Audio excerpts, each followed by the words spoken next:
World War I started in August of 1914. The United States didn't enter it until April of 1918, or 32 months after the war had started. Why? Basically, the United States was an isolationist country. We did not want to become involved in the things that are going on in Europe.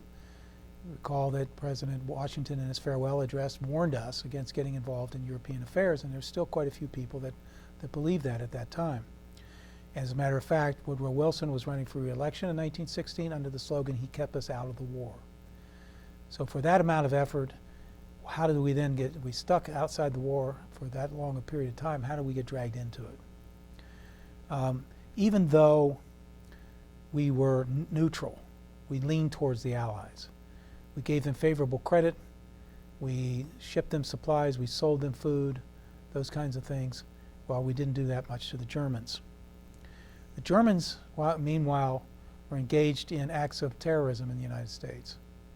The major one was a massive explosion on the Black Tom Island in New Jersey in July 30th of 1916. This was a manufacturing plant for gunpowder. The explosion was so rough, was so big, that it registered 5.5 on the Richter scale as an earthquake. Windows dozens of miles away were blown out, and it damaged the Statue of Liberty to the tune of $100,000 that had to be taken to fix it, and it really wasn't as much as a century later that we fixed this statue. So, as I mentioned earlier, the Germans were engaged in submarine warfare. They realized that they had to stop the supplies coming from the United States to the Allies, to Great Britain, or they wouldn't be able to win the war. So they started sinking ships indiscriminately. The biggest ship that was sunk that got the most amount of attention was the Lusitania in 1915. 1,200 passengers, civilian passengers, died in that event, and 128 Americans. So it was a major episode prior to our involvement in the war, and it brought us over towards the Allied side even more because the Germans had opened up on a civilian liner. Although interestingly enough, years later, they had discovered that some of the manifest, the cargo was carrying war supplies. So the Allies were using the ship as a cover, a civilian cover, to bring over weapons and ammunition. But the event that triggered us in our involvement was the Zimmermann telegram. This was a telegram from the German foreign minister to the president of Mexico. And in that memo, in that telegram that was intercepted by the British, it suggested or asked Mexico to come into war against the United States to keep us occupied. And if they did, and the war was won by the Germans, they would make sure that they got much of the Southwest back after the money the area that we purchased from them or took from them in the Mexican War. It's also interesting is that before the war, we were in Mexico fighting against Zapatilla, the Mexican insurgents, and it included Blackjack Pershing and Patton. There was an interesting story about Patton during that time. He went ahead, and although he was an officer engaged in hand-to-hand combat, shooting a couple of the Zapatistas, and he tied them, the dead bodies, tied them on the hood of his car and drove it back with the guys on the body. So that was Patton. So even though the war went on for 32 months, Americans were not totally out of it. There were quite a few Americans who fought for the Allies, and this is one of the most, I think, one of the more interesting aspects of this war, was how many Americans fought for the Allies before we officially got in. So that's what I want to talk about now. And they fought for the French, Great Britain, Canada, and Poland. France. Americans fought in the French Foreign Legion. One of the most famous was Alan Seeger, whose nephew was Bob Seeger, the folk singer. He was a Harvard graduate and a poet. He wrote a poem called "I Have a Rendezvous with Death." And that became JFK's, John Kennedy's, favorite poem, he said later on. It's interesting about this, it was only 2 weeks after he had published that poem, he was severely and mortally injured in battle, and it is believed that he committed suicide when he realized there wasn't any way out of it.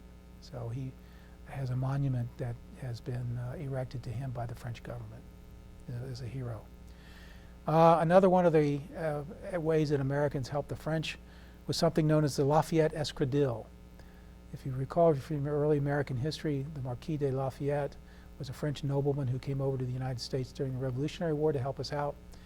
And so when Blackjack Pershing and the American expedition later on would come to the Lafayette's grave, they said, "Lafayette, we have returned."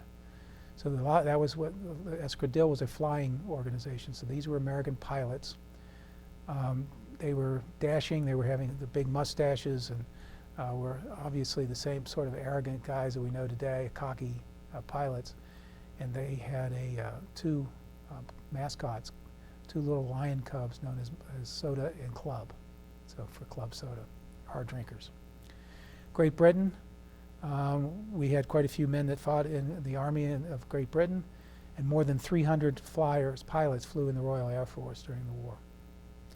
In Canada, this is I think, an unbelievable number. 35,000 Americans fought for the Canadians. They were designated as the American Legion of the Canadian Expeditionary Force, so they kept them in a separate unit that was very active in the war. They fought at the Vimy Ridge, the Battle of Vimy Ridge, which was the signature battle of the Canadians, and so there were quite a few Americans that fought in that battle, the bloodiest battle, and it was a big victory for the Canadians. After the war, because the Canadians were so grateful for the American sacrifice, that they constructed what is known as the Cross of Sacrifice. That gives credit to the Americans who were killed on their behalf, and it's erected in the Arlington Cemetery in Washington.